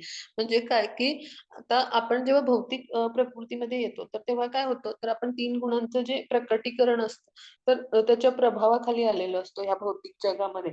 आणि मग ह्या 3 गुणांच्या प्रभावाखाली असतो म्हणून काय होतं की आपण सतत म्हणजे ह्या देहांतर करतच राहतो. मग आपली जी पूर्वकर्म असतात, हा भाग आपण समजून घेतला.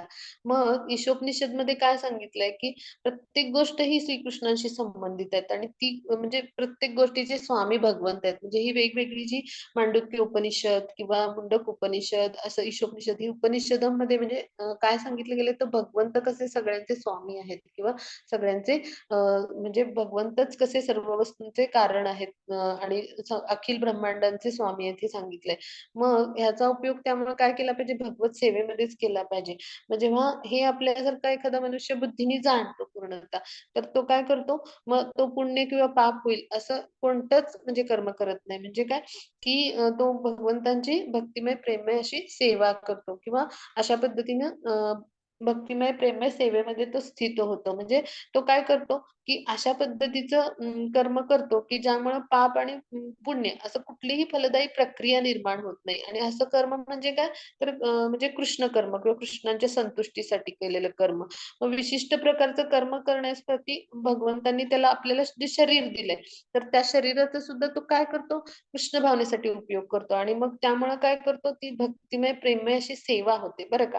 आणि त्यामुळं काय होतं तर त्यामुळं पाप किंवा पुण्य अशी कुठलीही फलदायी प्रक्रिया निर्माण होत नाही, की जसं कमळाचं जे पान असतं पहा, ते पाण्यामध्ये राहतं.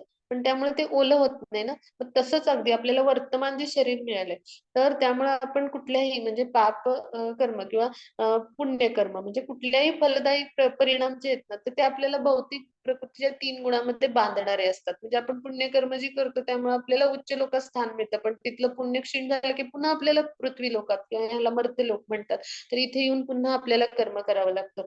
मग आणि पुन्हा आपण जन्म-मृत्यूच्या फेऱ्यात अडकतो. म्हणून आपण पापकर्म पण मध्ये पण अडकलो नाही पाहिजे आणि पुण्यकर्म म्हणजेच काय जेव्हा आपण हे सगळं समर्पित करतो, तेव्हा आपली जी अनेक जन्मांची पापकर्म असतात ना, त्याचा प्रभाव सुद्धा त्याद्वारे निघून जातो. जेव्हा आपण परमात्म्याला आपलं प्रत्येक कर्म म्हणजे फळाची अपेक्षा न करता म्हणजे प्रत्येक कर्माचं फळ असतं ते आपण जे काही कर्तव्य कर्म करतो त्याचं आपण समर्पित करतो म्हणजेच कृष्ण संतुष्टीसाठी कर्म करतो.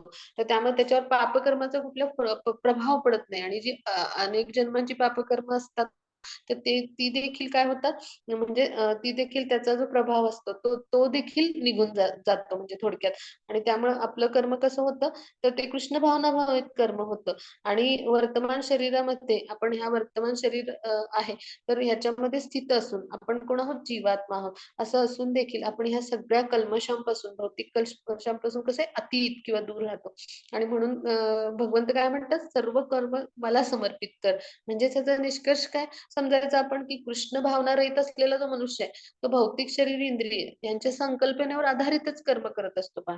आणि कृष्ण भावना भावित आपण होतो किंवा कृष्ण भावनेमध्ये दृढ होतो म्हणजे काय, आपलं शरीर म्हणजे श्रीकृष्णांची संपत्ती आहे, हो की नाही, असं समजतो. आणि मग श्रीकृष्णांच्या सेवेमध्येच ते आपण उपयोगात आणलं पाहिजे. म्हणजे ह्याच्यापेक्षा सर्वश्रेष्ठ असा उपयोग काय असू शकतो, की कृष्णांच्या सेवेमध्ये आपण आपल्याला जे मिळालेलं शरीर, या सगळ्या वस्तू जे काही आपल्याला मिळाले, हे सगळं आपण कृष्ण सेवेसाठी आणलं पाहिजे.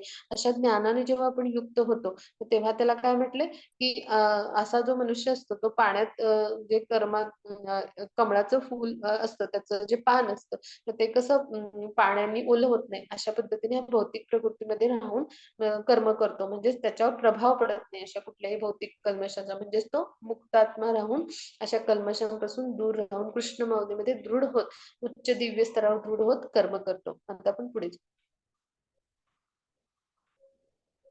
हां. जसं श्रील प्रभुपादांनी म्हणजे दिव्य भक्तीमध्ये स्थित राहून कृष्ण नामाचा म्हणजे वेगवेगळ्या 25 देशामध्ये फिरून असे हजारो लाखो भक्त बनवले आणि वैदिक ज्ञानाचा प्रसार केला.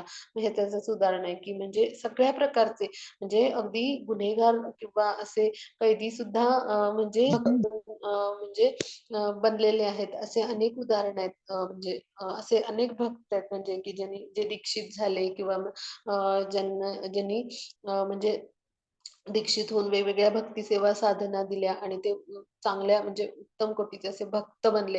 तर म्हणजेच काय, की अशा सगळ्या पापकर्मापासून, प्रभावापासून असे जे म्हणजे आपण या भौतिक कल्मशापासून, ह्या प्रभावापासून मुक्त तर होतोच आणि अशा दिव्य स्तरावर जेव्हा आपण स्थित होतो, म्हणजे तर त्यावेळेला काय होतं, आपल्याला ह्या भौतिक संसारात राहून देखील कमळाच्या पानाप्रमाणे आपण कर्म करू शकतो, की जी उच्च तर स्थिती आहे कृष्ण भावनेतली. मग श्रील प्रभुपादांचं स्वतःचं कार्य देखील असंच आहे.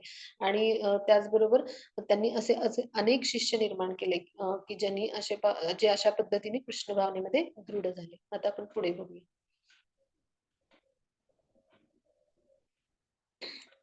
विद्या विनय संपन्ने ब्राह्मणे कविहस्तिनि शुनी चैव स्वपाके च पंडिता समदर्शिना. नम्र ऋषी खऱ्या ज्ञानाने विद्वान सौम्य ब्राह्मण, एक गाय, एक हत्ती, एक कुत्रा आणि कुत्रा खाणारा बहिष्कृत समान दृष्टीने पाहतात. म्हणजे काय, की इथे काय म्हटलंय, की जे आता म्हणजे जे ब्राह्मण आहे आणि एखादा म्हणजे चांडाळ म्हणजे वाईट व्यक्ती म्हणजे ब्राह्मण म्हणजे असा सत्वगुणात स्थित व्यक्ती बरं का. नम्र ऋषी म्हणजे असे सत्वगुणात स्थित व्यक्ती म्हणजे असे जे आहेत. तर मग काय होतं, तर खऱ्या ज्ञानाने काय होतं म्हणजे जे दिव्य ज्ञान आपल्याला मिळतं त्यामुळे काय होतं, की जे असे व्यक्ती असतात ते काय करतात, एखादा सौम्य ब्राह्मण हां, किंवा कुत्रा खाणारा त्याला चांडाळ हा शब्द वापरला किंवा बहिष्कृत म्हणजे मांसाहार म्हणजे असं वाईट नीच कर्म करणारा बहिष्कृत म्हणजे आसाम वगैरे त्या साईडला पश्चिम बंगाल या साईडला ना म्हणजे अशा पद्धतीचा मांसाहार केला जातो. म्हणजे असे वाईट कर्म करणारे आणि मांसाहार करणारे वेगळे. तर असे जे लोक असतात, तर ते त्यांची कर्म जरी वेगवेगळी असली ना, तरी काय असतं, तर त्यांच्यामध्ये अंतरात म्हणजे त्यांच्या हृदयस्थ कोण असतात, तर परमात्मा स्वरूपात भगवंत स्थित असतात आणि ते सर्वांमध्ये सारखे असतात. आता हे झाले वेगवेगळ्या जाती, हो की नाही? ब्राह्मण आणि नीच म्हणजे किंवा असा चांडाळ जो व्यक्ती आहे तो बहिष्कृत असा. मग आता ह्या योनी आहेत वेगवेगळी गाय, हत्ती, कुत्रा ह्या वेगवेगळ्या जरी योनी असतील, तरी इथे सुद्धा काय म्हणजे जात, योनी असा कुठलाही फरक असा जो म्हणजे जो पंडिता समदर्शिना म्हणजे असा पंडित किंवा विद्वान म्हणजे जो खऱ्या ज्ञानाने स्थित म्हणजे भगवंताविषयीच्या दिव्य ज्ञानामध्ये स्थित स्थित असा शुद्ध भक्त हा म्हणजे ह्याचा अर्थ असा घ्यायचा आहे. तर तो काय करतो, अशा सगळ्या योनी, शरीर, जात ह्या सगळ्यामध्ये तो कोण आहे, तर प्रत्येकाच्या हृदयामध्ये श्रीकृष्ण आहे. तिथे चित्रात दाखवलेत पहा. तर ते परमात्मा स्वरूपात स्थित आहेत. तर त्यांनाच पाहतो म्हणजे समान दृष्टीने पाहतो. म्हणजेच काय, की पहा भगवंत किती दयाळू आणि कृपाळू आहेत पहा. म्हणजे आपण म्हणजे प्रत्येकाचं शरीर आणि त्या म्हणजे योनी ह्या वेगवेगळ्या आहेत. म्हणजे भौतिक प्रकृतीमध्ये आल्यावर आपलं पूर्वकर्म कसं असतं, त्यानुसार आपल्याला कुठलं शरीर मिळणार हे ठरतं, हो की नाही? मनुष्याचं मिळेल, गायीचं, हत्तीचं, कुत्रा असं जे काही असेल ते. मग भगवंत कधी पक्षपात करत नाहीत पहा. सर्वांमध्ये ते सगळ्यांच्या शरीरात ते परमात्मा स्वरूपात स्थित असतात आणि सर्वांवरती अगदी समान कृपा आणि दया करतात बरं का. आणि मग आता भगवंत आपल्या हृदयामध्ये परमात्मा स्वरूपात स्थित असतात आणि आपण भगवंतांचा अंशात्मक भाग किंवा आपला आत्मा म्हणजे त्यांचा अंश आहे, हो की नाही? म्हणजे आत्मा आणि परमात्मा हे गुणांनी समान आहेत. पण परिणामाने पुन्हा म्हणजे परिमाणाने पुन्हा पुन्हा कसे आहेत तर ते भिन्न आहेत. तर म्हणजे काय कसं समजून घ्यायचं? तर आपला आत्मा हा कसा आहे? तर अंश आहे आणि परमात्मा कसा आहे? तर तो ते कसं आहे तर भगवंत स्वतः आहेत ते, हो की नाही? म्हणजे तर आत्मा आपल्या शरीरापुरता मर्यादित असतो म्हणजे आपल्या आत्म्यानुसार जी चेतना असते ती आपल्या शरीरापुरती त्याचं मर्यादित कार्यक्षेत्र असतं. पण परमात्मा कसा असतो? सगळ्यांच्या शरीरामध्ये म्हणजे एकाच परमात्मा स्वरूपात भगवंत स्थित असतात. मग हा हा आपल्यामध्ये आणि भगवंतांमध्ये फरक आहे. परिमाणाने ते भिन्न आहेत. पुन्हा दुसरं काय, की त्यांचं कार्यक्षेत्र म्हणजे संपूर्ण जीव म्हणजे त्यांची शरीर म्हणजे आपण आपल्या शरीरापुरतंच जाणतो आत्मा म्हणून आणि चेतना आपल्या शरीरापुरतीच असते. पण भगवंत अशा सगळ्या जीव आणि योनीतल्या सगळ्या शरीराविषयी जाणतात कारण ते परमात्मा स्वरूपात स्थित असतात. म्हणजे हा फरक आहे. आणि मग हा फरक असा जो विद्वान व्यक्ती असतो त्याने जाणलेला असतो आणि त्यामुळे तो काय करतो तर सगळ्यांना समान दृष्टीने पाहतो. म्हणजे थोडक्यात काय चराचरामध्ये भगवंत आहेत. मग ते हे जे भगवंत आहेत, ते अणूच्या अंतरात देखील भगवंत आहेत.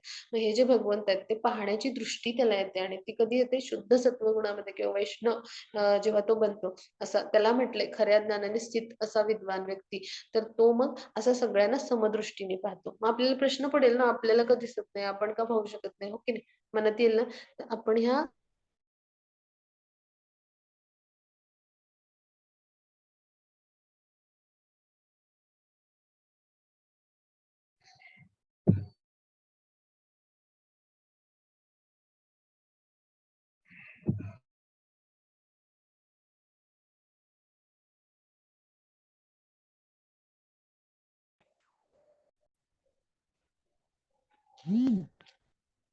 कृष्ण माताजी, आवाज खूप अडकला होता.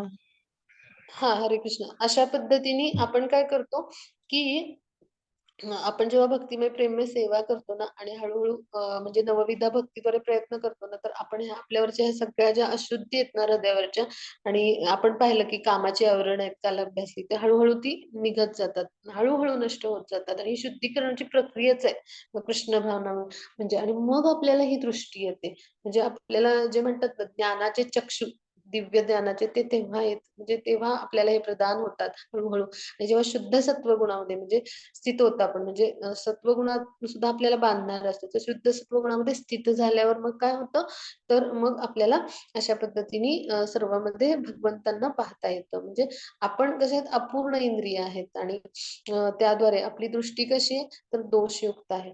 म्हणजे आणि त्यामुळे आपण असं पाहू शकत नाही. पण असे जे दिव्य स्तरावर स्थित असतात, ते सर्वांमध्ये पंडित समदर्शिना म्हणजे भगवंतांना समान म्हणजे दृष्टीने पाहतात. मग आता आपण पुढे जाऊ. हां. आता हा श्लोक वाचते मी. 1 मिनिट पुस्तकातून वाचते मी. थोडंसं हे चमकतंय मला भरपूर. हां. येहि संस्पर्शजा भोगा दुःखयोनय एव ते आद्यंतवंत कौंतेय न तेषु रमते बुधा. बुद्धिमान मनुष्य भौतिक इंद्रियांच्या संयोगापासून उत्पन्न होणाऱ्या दुःखांच्या कारणामध्ये भाग घेत नाही. हे कौंतेय अशा सुखांना आरंभ शेवट असतो आणि म्हणून बुद्धिमान व्यक्ती त्यामध्ये आनंद घेत नाही. म्हणजे काय म्हटलंय की जो एक बुद्धिमान व्यक्ती असतो, तर तो अशा दुःखाच्या स्रोतामध्ये म्हणजेच काय की दुःखासाठी कारण काय असतं, तर आपण ह्या प्राकृतिक जगामध्ये किंवा भौतिक जगामध्ये येतो आणि आपल्याला हे भौतिक शरीर मिळतं आणि मग जी इंद्रिय आहेत ती सुद्धा आपली भौतिक आहेत. मग त्यामुळे काय होतं, की आपण जी काही इंद्रिय सुख म्हणजे घेतो ती सुद्धा कशी असतात भौतिक स्तरावरच आपण ती सुख उपभोगत असतो आणि मग आपलं जर हे जीवन म्हणजे शरीरच आपलं तात्पुरतं आहे. मग ही इंद्रिय सुद्धा कशी असतात भौतिकच असल्यामुळे ही सुद्धा तात्पुरती आहेत. मग मुक्त जीव असतो ना, जो मुक्तात्व असतो त्याने हे सगळं जाणलेलं असतं आणि त्यामुळे अशा क्षणभंगुर गोष्टीमध्ये, की जे तात्पुरते त्याच्यामध्ये तो कधीच रमत नाही आणि मग तो काय करतो, की अशा दिव्य आनंदात जे प्राप्त होणारं सुख आहे ना, तर त्याचं म्हणजे ते जे सुख आहे, तर ते आनंद म्हणजे आनंदाने तो रममाण असतो. म्हणजेच काय भगवंतांच्या भक्तिमय प्रेममय सेवेमध्ये तो सतत रममाण असतो. कारण त्याला हे सगळं म्हणजे दिव्य ज्ञान प्राप्त झालेलं असतं आणि त्या दिव्य आनंदात असतो तो. म्हणजे त्या सुखामध्ये तो रममाण असतो आणि मग त्यामुळे त्याला असलं मिथ्या सुख भोगणं म्हणजे असं भौतिक संसारातलं त्याला कसं आवडेल, हो की नाही? तो कसं मान्य करेल? आणि म्हणून मग अशा पद्धतीने की असा जो मुक्तात्मा असतो तो काय करतो, तर अशा म्हणजे इंद्रिय सुखासाठी कठोर परिश्रम करत बसत नाही तो. म्हणजे तर तो काय करतो, भगवंतांच्या भक्तिमय प्रेममय सेवेमध्ये स्थित होतो आणि त्याद्वारे तो भगवंतांच्या संतुष्टीसाठी कार्य करून अशी अनंत दिव्य सुख असतात ती उपभोगत असतो. म्हणजेच काय आपण हे समजून घेतलं पाहिजे की हे जे योगी किंवा ज्ञानी पुरुष असतात, असे उच्च कोटीचे भक्त, ते भौतिक अस्तित्वासाठी जी काही कारणीभूत गोष्टी आहेत ना, अशा कोणत्याही गोष्टीकडे ते आकर्षित होत नाहीत. त्या सगळ्या आसक्तींचा त्यांनी त्याग केलेला असतो. त्यांच्या संपर्कात ते अशा भौतिक इंद्रिया म्हणजे अशा पद्धतीनं ते येत नाहीत की कारण अशा सुखांना काय असतो, आरंभ आणि अंत असतो. म्हणजे सुख अशी आणि दुःख म्हणजे दोन्ही, उन्हाळा पावसाळा असे जे ऋतू आहेत वेगवेगळे ऋतुचक्राप्रमाणे आपल्या जीवनात येतच असतात पहा. आणि त्यामुळे ज्ञानी मनुष्य काय करतो, की अशा कुठल्याही गोष्टीत इंद्रिय सुखामध्ये भौतिक इंद्रिय तृप्तीमध्ये आनंद मानत नाही, की त्यात आसक्त होत नाही आणि तो काय करतो, त्यामुळं अशा सगळ्या म्हणजे ह्या सगळ्यांपासून तो म्हणजे दूर राहतो आणि त्यामुळे तो अशा दिव्य स्तरावर स्थित असल्यामुळं भक्तिमय प्रेममय सेवेमध्ये भगवंतांच्या तो रममाण राहतो आणि त्यामुळे तो अशा कुठल्याही भौतिक जंजाळात कधीच तो अडकून पडत नाही किंवा त्यात आनंद मानत नाही. आणि आपलं कसं होतं, तर आपण या भौतिक अस्तित्वात अज्ञानामुळे आपण रममाण झालेलो असतो. आपल्या भौतिक अस्तित्वाला आपण कारणीभूत ठरतो आणि मग ह्या सगळ्या इंद्रिय तृप्तीच्या गोष्टींकडे आपण आकर्षित होतो आणि इंद्रिय सुखामध्ये आपण आसक्त राहिलो की काय होतं, की ह्या भौतिक जंजाळात दुःखांच्या आपण अडकतो आणि मग काय होतं, आपण पतित होण्याचा पण इथे धोका असतो. मग त्याचं उदाहरण इथं चित्रामध्ये दिलंय बरं का. इथे चित्रामध्ये पाहता हा जो पतंग आहे तर तो सूर्यप्रकाश जो आहे तर त्याच्या कडे आकर्षिला जातो. पण त्याचा जो प्रकाश आहे तो त्याला आकर्षित जरी करत असला, तरी जेव्हा तो जवळ जातो म्हणजे दिव्याच्या आपण उदाहरणार्थ पतंग, कीटक त्याचं उदाहरण घेऊ. तर तो काय होतो, त्या दिव्याच्या जवळ जेव्हा जातो, तेव्हा त्या उष्णतेने, प्रखर उष्णतेने काय होतं, त्याचा मृत्यू होतो, मरून पडतो, मृत्युमुखी पडतो. म्हणजेच काय ह्या आसक्ती झाली ना, डोळ्यांनी आपण पाहतो तो प्रकाश, हो की नाही? आकर्षित झालं, मन आकर्षित झालं. मन हे भौतिक इंद्रिय आहे, डोळे हे ज्ञानेंद्रिय आहेत. तसं आता इथे उदाहरण पहा, जे हरीण आहे की नाही, ते म्हणजे त्यांना ते सुंदर असं संगीत म्हणजे बासरीचा जो आवाज असतो ना, तर तिकडं ते आकर्षित होतं. मग हरिणाच्या शिकारीसाठी काय होतं, असं सुंदर संगीत बासरी वाजवली जाते. मग म्हणजेच काय श्रवण म्हणजेच काय त्याचं कान हे इंद्रिय झालं, हो की नाही? आणि कर्मेंद्रिय म्हणजे काय, तर पुन्हा पायाने तो तिकडे आकर्षित झाला. म्हणजेच काय इंद्रिय तृप्तीसाठी आपण आकर्षित होतो आणि अशा भौतिक जंजाळात अडकतो आणि संकटात आपण अडकून पडतो. मग त्यामुळे तो पकडला जातो शिकाऱ्यांकडून. मग त्यानंतर तिसरं उदाहरण काय, की भुंगा.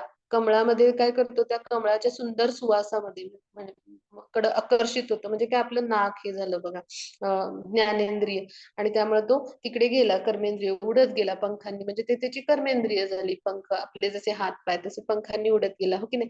म्हणजे ज्ञानेंद्रिय कर्मेंद्रिय म्हणजे ही इंद्रिय काय करतात, इंद्रिय तृप्तीच्या विषयांकडे आपल्याला आसक्त करतात आणि त्यामुळे जेव्हा संध्याकाळ होते, सूर्य मावळतो, तेव्हा कमळ जेव्हा पाकळ्या मिटतं, तेव्हा काय होतं, भुंगा त्याच्यामध्ये अडकतो आणि त्याचा घुसमटून मृत्यू होतो. म्हणजे काय आपलं अशा पद्धतीने पतन होतं. म्हणजे आपण अशा दुःखास कारणीभूत ठरतो.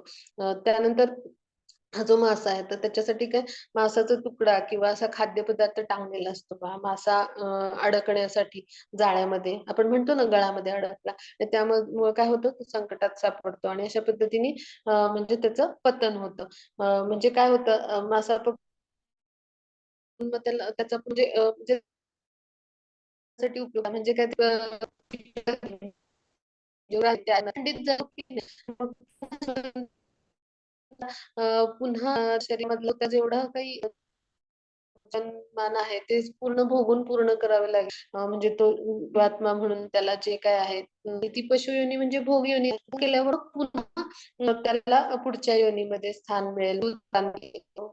पुढचं प्रगती होईल त्याची. म्हणजेच काय हे पण होतं. अशा पद्धतीने आपण पतनास कारणी ठरतो किंवा हत्ती आहे. हत्ती ला स्पर्श सुख म्हणजे हत्तीचा स्पर्श असतो, प्रिय असतो. मग काय होतं हत्तीणीला त्याच्या समोरून असे शिकारी जे असतात ते धावायला लावतात आणि तिला ट्रेनिंग दिलेलं असतं हत्तीणीला बरं का. म्हणजे तसं तिला तयार केलेलं असतं आणि खड्डा खणलेला असतो आणि मग हत्ती तिकडे आकर्षित होतो तिला स्पर्श करण्यासाठी आणि तो धावतो तिच्या पाठून आणि धक्क्यात पडतो आणि पद्धतीने पकडला जातो. म्हणजे ह्याच्यातून आपण काय म्हणतो की आपण अशा पद्धतीने अज्ञानामुळे ह्या भौतिक 3 गुणांच्या म्हणजे जे प्रकृतीचे 3 गुण आहेत भौतिक जगामध्ये, तर ह्या काय होतं, तर आपण त्याच्या मोहाखाली असल्यामुळं ह्या इंद्रिय तृप्तीच्या विषयांकडे किंवा इंद्रिय विषयांकडे आपण परत आणि त्यामुळे काय दुःख जनजगला राहतो. आता आपण पुढे जाऊ.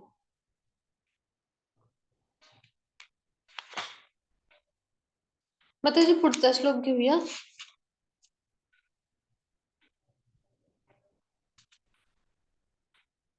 हां, इथे हे चित्रात दाखवले म्हणजे आपण या भौतिक आसक्तीमध्ये कसे अडकतो पहा. आपल्याला खूप सारी संपत्ती म्हणजे इथे दाखवले. काल आपण हे आता ताई दाखवले ते पण ह्याद्वारे समजून घेऊया आणि आपल्या आसक्ती पण अशाच असतात पहा.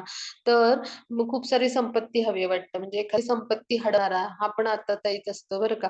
त्यानंतर काय होतं की एखाद्याला विष खाऊ घालणारा, तर हा पण काय आहे एक आत्ताताई सांगितलंय भगवंतांनी. त्यानंतर इथे आग लावलेली दाखवली बघा घराला, तर एखाद्याच्या घराला आग लावणारा, तर तो एक आत्ताताई सांगितलाय. त्यानंतर दुसरं काय सांगितलंय, की एखाद्याला म्हणजे त्याचं जमीन हडपणारा किंवा जागा हडपणारा धाकानी किंवा फसवणूक करून असा, म्हणजे कुठल्याही प्रकारे म्हणजे जमीन हडपणारा. तर असा एक आत्ताताई सांगितलंय. त्यानंतर एखाद्यावर धारदार शस्त्रांनी वार करणारा, इथे दाखवलंय पासूरा घेऊन तो वार करतो किंवा एखाद्याच्या स्त्रीचं म्हणजे बलपूर्वक अपहरण करणारा, म्हणजे हे 6 आत्ताताई आहेत. म्हणजे ह्या भौतिक जगामध्ये अशा सगळ्या गोष्टी आसक्तीमुळे घडत असतात पहा. हे याच्यातून सांगायचंय. आणि मग आपल्या म्हणजे जो मुक्तात्मा असतो तो काय करतो? म्हणजे ह्या म्हणजे खूप रजोगुण आणि तमोगुणामध्ये जे स्थित असतात त्यांच्या आसक्ती सांगितल्यात. म्हणजे ते आत्ताताईच म्हटले जातात. पण आपल्यासारखे लोक काय असतात जे अज्ञानामुळे काय होतात अशा वेगवेगळ्या इंद्रिय तृप्तीच्या म्हणजे अशा सगळ्या विषयात अडकलेले असतात आणि जे अतिशय अडकलेले असतात ते असे आत्ताताईच बनतात. म्हणजे ह्या असुरी प्रवृत्तीच आहेत ना, म्हणजे तमोगुण म्हणजे असुरी प्रवृत्तीच म्हटलं गेलंय. पुढे आपण अभ्यासणार आहोत ते. मग जे असे मुक्तात्मा असतात ते काय करतात नेहमी भगवंतांच्या भक्तिमय प्रेममय सेवेमध्ये. मग इथे ते संकीर्तन करताना दिसतात पहा सगळेजण भक्तजन म्हणजे जे आहेत ते. तर ते अशा कुठल्याही गोष्टीत रमत नाहीत आणि स्वतःला ह्या सगळ्यापासून अलिप्त ठेवतात आणि ते कुठल्याही अशा गोष्टीत भौतिक सुखाचा आनंद मानत नाहीत. आणि ते काय करतात भगवंतांची भक्तिमय प्रेममय सेवा करतात कारण अशा दिव्य स्तरावर दिव्य ज्ञानामध्ये ते स्थित असतात. मग आता आपण पुढे जाऊ. भोक्तारं यज्ञतपसां सर्वलोकमहेश्वरं सुहृदं सर्वभूतानां ज्ञात्वा मा शान्तिमृच्छति. सर्व यज्ञ आणि तपस्या यांचा अंतिम उद्देश सर्व ग्रह आणि देवतांचा परमस्वामी आणि सर्व प्राणीमात्रांचा कल्याण करता आणि हितचिंतक म्हणून मला ओळखून ऋषी भौतिक दुःखांच्या वेदनांपासून शांती प्राप्त करतात. म्हणजे आता इथे चित्रात दाखवले पहा. तर ह्याला काय म्हटलंय तर शांती सूत्र म्हटलंय बरं का. ह्या श्लोकाला लक्षात ठेवा आपण सगळ्यांनी हा श्लोक किंवा ह्याला पीस फॉर्म्युला म्हणतात. तर आता सर्व जे यज्ञ आहेत आपण काय म्हणतो यज्ञ म्हणजे हो की नाही? मग समाजसेवा जी आहे, तर सर्व सगळ्या तपस्या आपण कशासाठी करतो? त्याचा अंतिम उद्देश काय आहे? वेदांनी काय सांगितलं? तर श्रीकृष्णांची प्राप्ती करणे. श्रीकृष्णांचे स्वरूप म्हणजे श्रीकृष्णाचं स्वरूप समजून घेणे आणि स्वतःचं स्वरूप जाणून घेणे. म्हणजे मग ह्यांचा अंतिम उद्देश काय आहे सगळ्याचा? तर हे सगळ्याचा उद्देश म्हणजे सर्व ग्रह किंवा देवता ज्या वेगवेगळ्या आहेत, देव-देवता त्यांचे परम स्वामी आणि आपल्यासारखे सर्व प्राणी मात्र यांचे कल्याणकर्ता कोण आहेत? तर भगवंत आहेत. तर हे सगळं आपण जाणून घेणं, की नाही? म्हणजेच अशा भगवंतांची आपण प्राप्ती करणं हे याचं वैशिष्ट्य उद्दिष्ट आहे हे आपण जाणतो. म्हणजेच काय की त्याला म्हटलंय परम भोक्ता. म्हणजेच काय आपण कृष्णांच्या संतुष्टीसाठी परम म्हणजे सर्वश्रेष्ठहून सर्वश्रेष्ठ असतं म्हणजे जे परम म्हणजे त्याच्या पलीकडे काही नाही असं. मग त्याचे परम भोक्ता सर्व यज्ञ, तपस्या ह्या सगळ्यांचे कोण आहेत? तर भगवंत म्हणजे भगवान श्रीकृष्ण आहेत. आणि मग सर्व प्राणीमात्रांचा कल्याण करता आणि हितचिंतक म्हणजे काय की आपला आता सर्वात श्रेष्ठ असा मित्र किंवा आपल्या हितासाठी असा कोण असेल तर भगवंतच असतील, हो की नाही? त्यांचे आपण अंश आहोत. त्यांनी आपल्याला निर्माण केले आणि आपल्या हृदयात परमात्मा स्वरूपात ते स्थित असतात बरं का. आणि मग आपल्या हृदयात ते काय असतात, तर ते साक्षी असतात. आपल्या परमात्मा स्वरूपात स्थित राहून साक्षी राहतात आपल्या प्रत्येक कर्मांना. आणि आपण जे काही पूर्वकर्मानुसार म्हणजे आपण आपल्याला जे काही शरीर मिळतं, तर ते शरीर मिळाल्यानंतर त्या शरीरामध्ये आल्यानंतर पुढचं जे कर्म आहे आपलं ह्या जन्मातलं म्हणजे जे काही, तर ते कर्म करण्यासाठीचं स्मृती, ज्ञान जे काही आवश्यक आहे ते भगवंत देतात आणि ज्याचं विस्मरण व्हायला पाहिजे ते पण भगवंतच करतात. अशा पद्धतीने आपल्या कर्मावर सुद्धा त्यांचं एक प्रकारे नियंत्रण असतं. त्याचे ते साक्षी असतात परमात्मा स्वरूपात आपल्या हृदयामध्ये. तर हे आपण 15व्या अध्यायात पुढे अभ्यासणार आहोत तिथल्या 15व्या श्लोकात. म्हणजे अशा पद्धतीने भगवंत काय असतात, म्हणजे त्यांच्यासारखा आपला हितचिंतक किंवा असा जवळचा मित्र परोपकारी कोणी असू शकेल का कल्याणकर्ता? बिलकुल नाही, हो की नाही? म्हणजे आणि मग ते इतके दयाळू आणि इतके प्रेमळ आहेत, की प्रत्येकाच्या हृदयात असतात परमात्मा स्वरूपात. म्हणजे अणुरेणूत म्हणजे अगदी अणूच्या अंतरात देखील ते असतात, सूक्ष्मातिसूक्ष्म स्वरूपात. तर हे सुद्धा आपण पुढे जाणून घेणार आहोत पुढच्या अध्यायामध्ये. मग हे सगळं ओळखून हे जे ऋषी-मुनी म्हणजे ऋषी याचा म्हणजे याचा अर्थ काय, की उच्च कृष्ण भावनेमध्ये जे स्थित आहेत. तर हे सगळं जाणून घेऊन, श्रीकृष्णांचं असं स्वरूप जाणून घेऊन आणि काय करतात ते भौतिक दुःखांच्या वेदनांपासून शांती प्राप्त करतात. म्हणजेच काय, या भौतिक जगतामध्ये म्हणजे ते अडकून पडत नाहीत, आसक्त होत नाहीत आणि अशा इंद्रिय तृप्तीच्या विषयापासून मध्ये आसक्त न होता ते काय करतात, भगवंतांची भक्तिमय, प्रेममय सेवा करतात आणि त्याद्वारे काय करतात, ते भगवंतांच्या दिव्य सेवेमध्ये आणि म्हणजे दिव्य सेवेतून दिव्य ज्ञानामध्ये स्थित होतात आणि हीच उच्चतर कृष्ण भावना किंवा हीच परमोच्च म्हणजे सिद्धी किंवा संसिद्धी आहे आपल्या जीवनाची, की भगवंतांची प्राप्ती, कृपाप्राप्ती होऊन आपल्याला भगवत धामाची प्राप्ती होणे किंवा मोक्ष प्राप्ती होणे. आणि हे सर्वजण ऋषी किंवा ज्ञानी, विद्वान लोक ओळखतात आणि त्यानुसार कर्म करतात. आणि पहा, भगवंत कसे आहेत, सच्चित आनंद म्हणजे शाश्वत, सनातन असे दिव्य पुरुष, आदिपुरुष, परमपुरुष असं म्हटलंय भगवंतांना. आणि चित म्हणजे काय, तर ज्ञानाने युक्त असे आणि आनंद म्हणजे परमोच्च आनंदाचं ठिकाण भगवंत आहे. म्हणजे भगवंतांच्या ठायी आपण जेव्हा युक्त होऊ तेव्हा निश्चितच आपण सर्वोच्च असा आनंद कुणाकडून मिळेल? तर भगवंतांच्याकडून. सर्वोच्च असं आपला हितचिंतक किंवा परममित्र, कल्याणकर्ता म्हणजे कोण आहेत? भगवंत आहेत.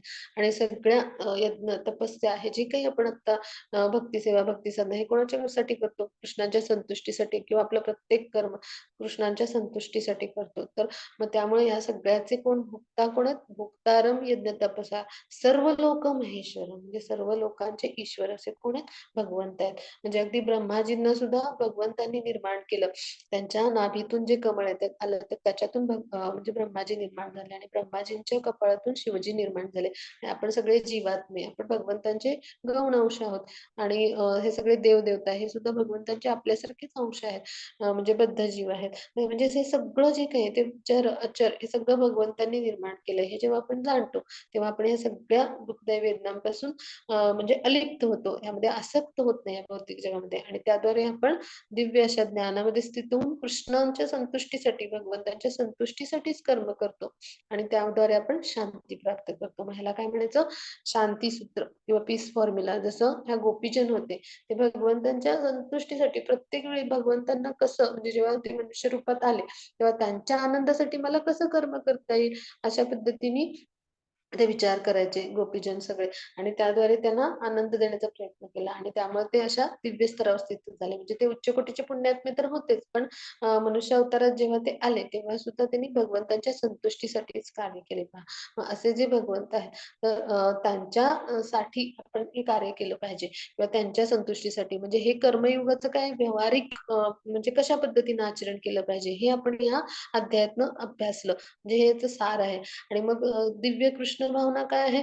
तर कर्मयोग, ज्ञानयोग आणि भक्तियोग यांचा एक प्रकारे संगमच आहे. म्हणजे ही साधनं आहेत. पण ह्याच्याही वर कृष्ण भावना आहे. म्हणजे आपलं कृष्ण भावनामुळे कर्म कसं होतं?